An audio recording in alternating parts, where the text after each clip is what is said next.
Hi friends, I'm Jesse from Shrink RC. We make body mounts for 1/10 scale hard body rock crawlers. And I'm here to talk about a build breakdown for my Vanquish VRD with a RC 4-wheel drive Mojave 2 hard body on it. Shrink RC products are available at shrinkrc.com and amainhobbies.com. So this is a build I actually did a while back, and I did a running video about it, but I forgot, and I just realized that I actually never did a proper build breakdown for it like I normally do. So I'm just gonna give you the long form version of what I did to build this truck. And this one's actually a little bit more on the simple side than some of my builds, but I'm just gonna jump into it. I don't know about you guys, but I've actually done some real rock crawling. I've been on the uh, John Bull Trail in California. I've been out to Moab, and I've been to some other nice crawling spots too in a Toyota 4x4 that I used to have. And I've been exposed to some off-roading. I even work in the off-roading industry for my real job. So I've seen a lot of different types of rigs. I've seen rigs with small tires, and I've seen rigs with big tires. I've seen rigs with a little bit of modifications to them, and I've seen rigs with a lot of modifications to them. And this is a kind of build I've been wanting to do for a while. A lot of my builds are more low-key, kind of scale stock style, and I think you can see this this blazer back here. This is a kind of a small tire stock style scale build, I would call it. And you can see that the fenders haven't been cut, the body's not been modified much, and it's got kind of that stock scale style look to it. This 4Runner has a little bit more modification to it.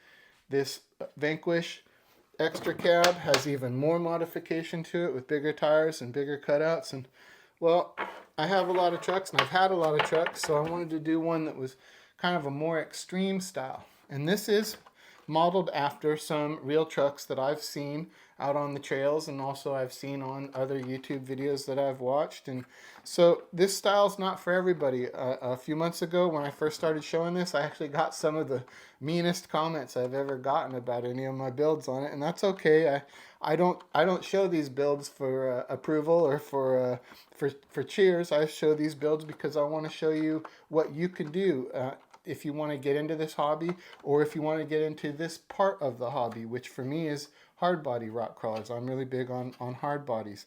And you know, up to that point, some of these are more trail oriented, and some of these are more on the rock crawling side of it. They're all sold as rock crawlers in the hobby shop. If you go on Main Hobbies, for example, they don't have a section for trail trucks and a section for rock crawlers and a section for comp crawlers. They're all just called rock crawlers. So that's why you usually just hear me call them rock crawlers. But this one is built on a Vanquish VRD, and it's definitely more towards the comp style chassis. Some people would say, oh, it's not comp because it doesn't have enough angle in the skid, or other reasons why they don't feel it is. But for my taste and my style, this is definitely on the comp crawler end of the spectrum. And I say that because it does have the angled skid. It's a more of a lightweight chassis.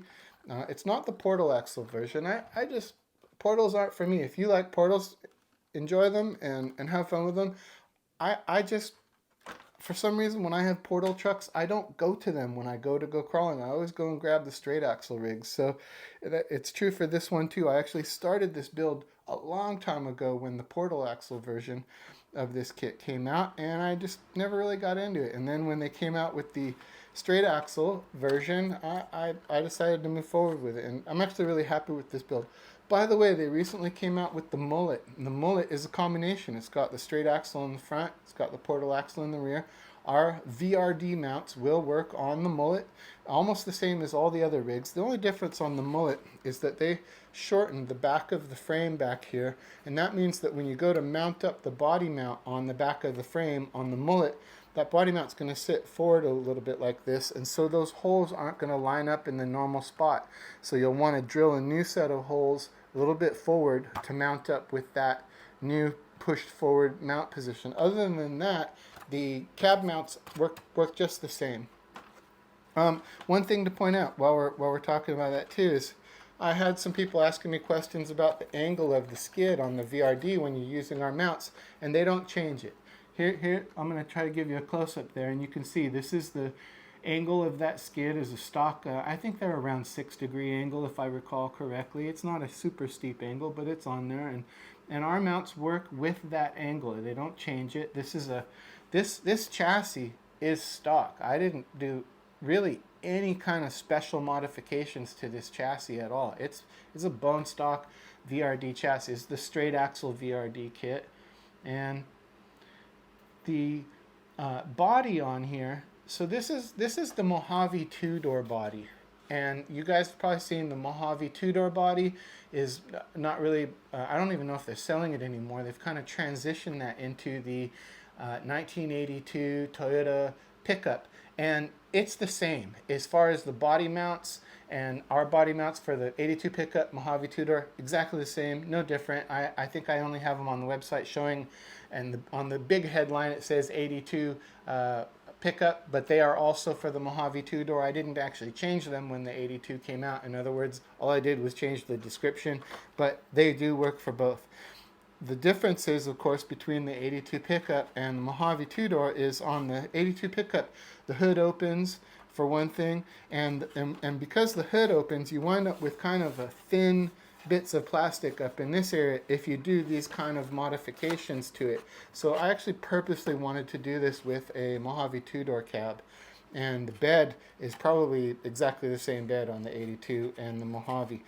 One of the things I wanted to do on this build is I wanted it to be as compy as possible for a hard body. Now, if you want a true cop crawler, well, then you need to have the lightest possible body there is, and I understand that. You want a Lexan body, you want to cut it all up till there's nothing left but the windows, and that's okay if that's your thing, but it's not my thing. I like hard bodies. So the goal on this one was sort of how light can I make this body and still be a hard body, still have some scale realism to it, and this is what I came up with. So I have friends in real life who, on their full-size 1-to-1 scale rig, rather than bobbing the bed, and bobbing it would mean you carefully cut it, you take that section of the tailgate, you move it forward, you glue it back on, and now you have a bob bed. I have friends who have literally just cut off the whole back of their truck just like this. Some people called me lazy and stupid for doing this, and well, they're blocked now on my Facebook, but they don't get it. That this was a deliberate choice, and the reason why I wanted to do this is I have seen trucks like this. I think the angle of this cut looks kind of cool, and by just cutting that off and tossing it, I've actually made this really light. I've actually removed that much weight from the back of the truck at the same time as giving myself this tremendous departure angle here. You can practically go down a vertical wall with this departure angle here. So that explains what I did here on the back. You can see I've cut the fender openings out huge, and that is what you would have to do if you had a real life Toyota pickup with these would be something like 44-inch tires on a full scale truck. Keep in mind, they advertise this body as 1/10 scale. It's actually more like 1/9 scale.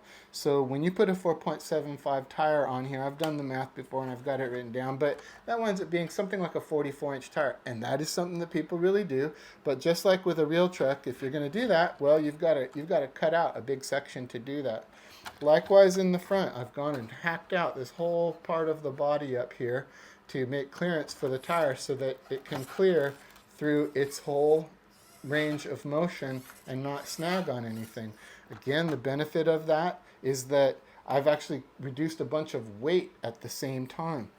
Another interesting kind of side thing of this, it wasn't necessarily like the goal, but it turns out that if you're going to go this route, you can actually save some money because you don't need to go and buy a whole Mojave 2-door kit because you're not going to be using the bumpers, you're not going to be using the lights. You know, there's all these parts that you aren't going to use. I didn't even use the windows because I've made a roll cage that's in there. The roll cage is also available for sale, and this is sort of a windowless, not street legal rock buggy style.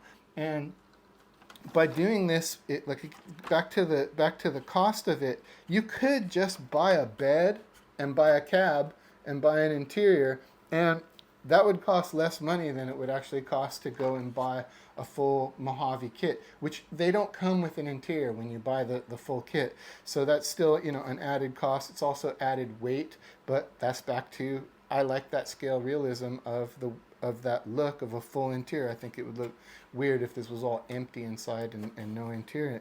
But when it comes to the body, you really don't need to buy the whole body. You can just buy a cab and buy a bed if you want to do this style build, and then of course the interior if you want to do an interior.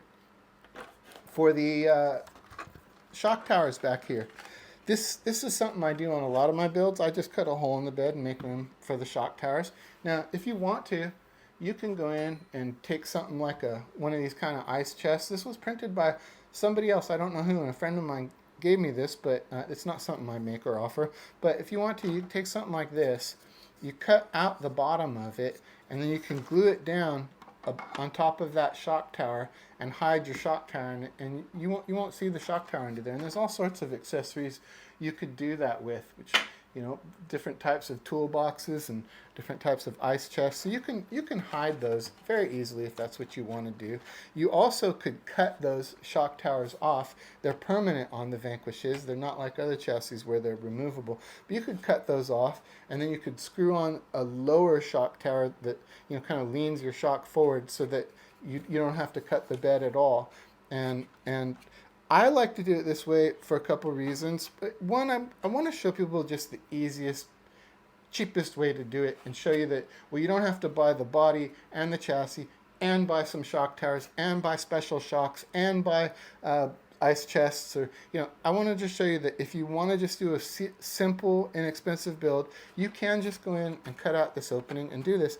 The other thing is, you know, when I was a kid, there were long travel trucks were a popular thing in the neighborhood I was from, and you'd see trucks that actually had shock towers poking through the bed in the back with, you know, big bypass shocks sticking up through them and stuff. So it kind of reminds me of that look, and I just don't mind it. And this is a really lightweight option too. I've actually removed more weight by cutting out those holes.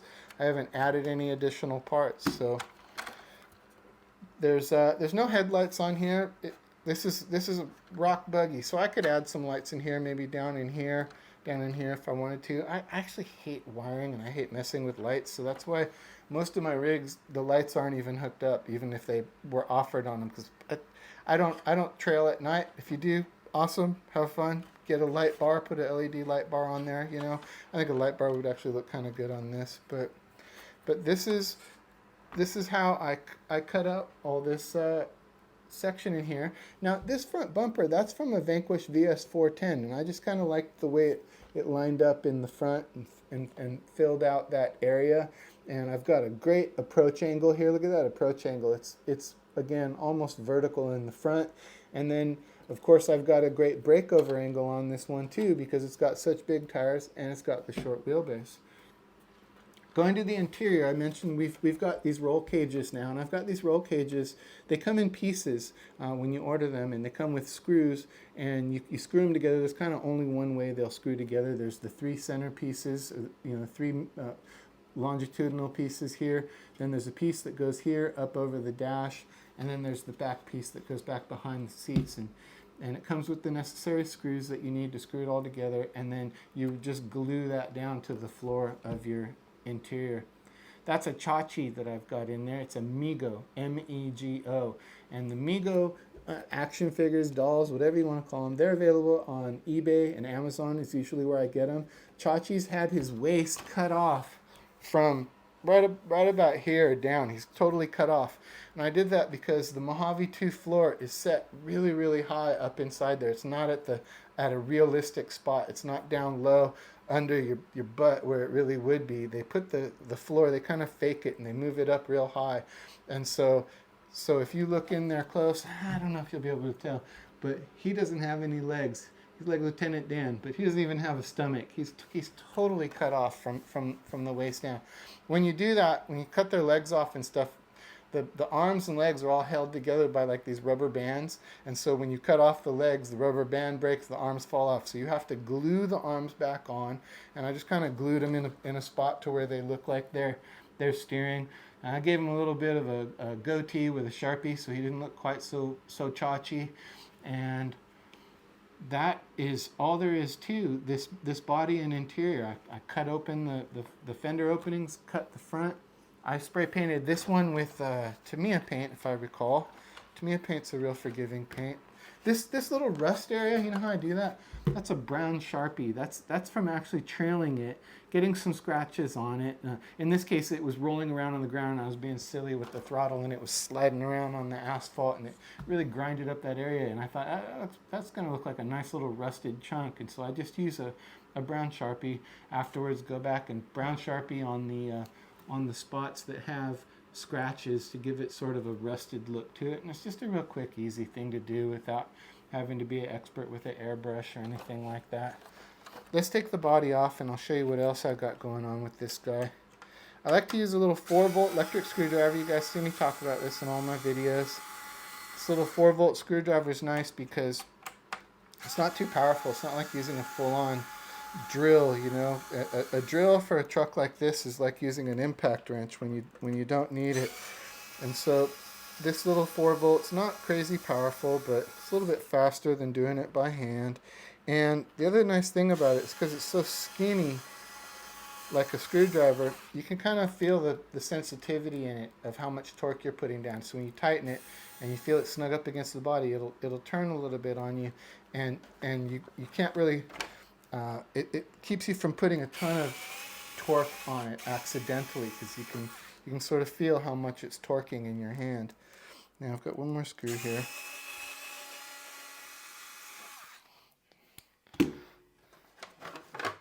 Let's see. Here's the interior. You can see how I marked it from below when I was getting ready to make those cuts. Just kind of took a Sharpie and a straight edge, and I actually used some calipers too, probably along there. You know, you take calipers like these, and you can set your distance here, and you can drag them and make some scratch marks of where you want your cuts to be. So you take this guy, set it like this, drag it along there like that, and you can mark out kind of your areas that you want to cut. But this is a pretty lightweight body. Oh, I meant to weigh it before I started the video. Okay, wait here. I'm gonna have dead air on the camera. I'm coming over to get the scale, because I really wanted to know what this weighs. I'm really curious. Okay, so let's see. I've reset my scale. What do we got? 17 ounces. So 17 ounces, not too bad for a hard body with an interior and a driver in it.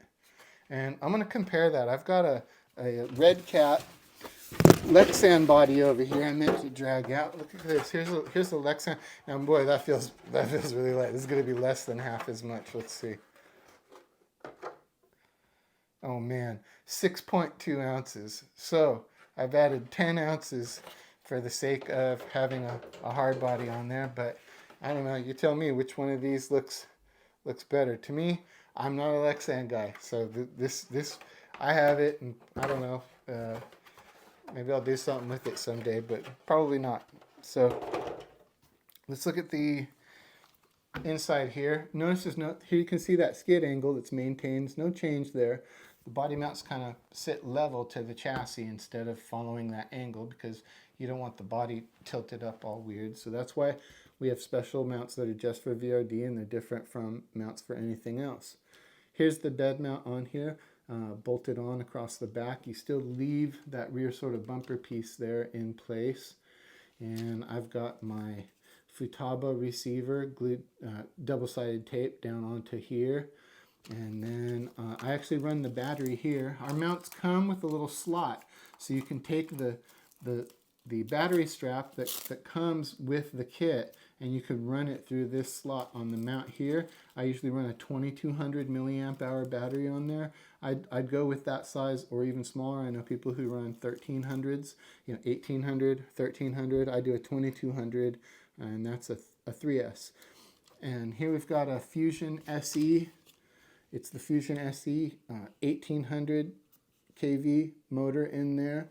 I did something different on this steering servo. You know, I've used all the brands of servo out there, and there's several really good brands. Reefs is a great brand. NSD RC is a great brand. I like the Protec servos from Amine. I've got those, and this one is, I think this is sort of the Protec version of a budget one, or you know, the Amine budget one. It's Echo Power, and I should have brought my glasses. I don't have my glasses. It's Echo Power WP120T 7.4 high volt. And you know, since this is a servo on axles don't need as much crazy power as a chassis mounted servo. And so I thought, let's give this one a try on here. And it's a very inexpensive servo, and it's actually worked great. And then the other thing is, you know, with some of the servos, when you get into the crazy power, you have to start doing the thing where you either plug an inline power into your battery for the direct power to the servo, or you've got to do soldering. And oh, I hate soldering. So what I was able to do on this one is this servo just plugs right into the receiver, and I didn't have to do any special wiring or soldering or anything like that. So I love it. But it's simple setup here. That's kind of all there is to this build.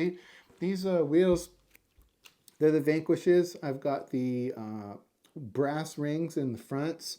I don't have them in the back because I like to have more weight. I like to have like a 60-40 weight distribution. I like to have the front be heavier. I like the springs in the rear to be a little stiffer than the springs in the front normally. And this I've got a Vanquish servo horn on here that I had sitting around. And oh, so the wheels, the other thing that's on those is what's the brand? The lug nuts that are on here. I can't remember the name of the company right now. I'm getting old, but they're sort of realistic looking lug nuts on it. Maybe it'll dawn on me before the end of the video. But that's the whole build. You do have to change the rear links when you go to this shorter wheelbase, and on our website I do give instructions for which rear links to get. You still use the stock rod ends. You don't need to change the rod ends, but you need to go to shorter rear links. And then the drive shaft, when you go to the shorter wheelbase, you need to cut the drive shaft down. You cut it down till this tube is 1 inch and this tube is 1 inch, and then give yourself, you know, enough room on the centerpiece of the drive shaft that it's got a little bit of wiggle room left at full compression. And that is the VRD build. Those mounts work on the portal kit. They work on the non-portal kit. They work on the mullet. One thing to keep in mind with our VRD mounts is I kind of assume that if you're doing a VRD build, that you plan to go a little bit bigger tire. And I say it because usually if people are trying to do a really stock small tire build, they'll use a Vanquish VS410 build because it's got the stock style C-channel frame to it. It's actually a great truck. My VS410s are really some of my favorite trucks, this 4Runner and this extra cab. I love them. And they've got very stock looking C-channel type frames. And one of the things about portals, like I sell the same mount for the non-portal as I do for the portal, and I do that because on the portals they've got a lot of built-in caster, and that caster moves the front wheels forward a little bit. And my assumption is, like, if you have an extra cab and you're doing portals, you're probably going to want to go to a little bit bigger tire, and by not having the mount change, that means you're moving that front tire forward a little bit, so that when you cut all this out, you're still leaving a little bit of that pillar section out there in front of the door without having to cut all that off. Kind of follow the same philosophy on the VRDs, where even the regular VRD, I have the front axle sit a little bit more forward than I normally would. It's not quite centered in the front wheel well. The rear wheels will be centered once you follow the directions I give on the website regarding links and rod ends, but the front wheel is going to sit just a little bit forward on all of our VRD kits. And if it's the portal version, that front wheel is going to sit extra 5 millimeters forward. So figure it's going to be a few millimeters forward on a non-portal, and it's going to be kind of pronounced forward on a portal version. And that's because, like I said, my thought is if you're doing a portal, you probably, well, you have to run bigger wheels on a portal, and you're probably going to be running pretty big tires if you have a portal. Otherwise, kind of, what's the point, right? So if you have any questions, please put them below. And if you have any criticism, you can put that below too. Like I said, I've gotten a lot of criticism on this truck. And if you like it, please let me know that below as well. Thanks for watching. I'm Jesse, ShrinkRC.com. Peace.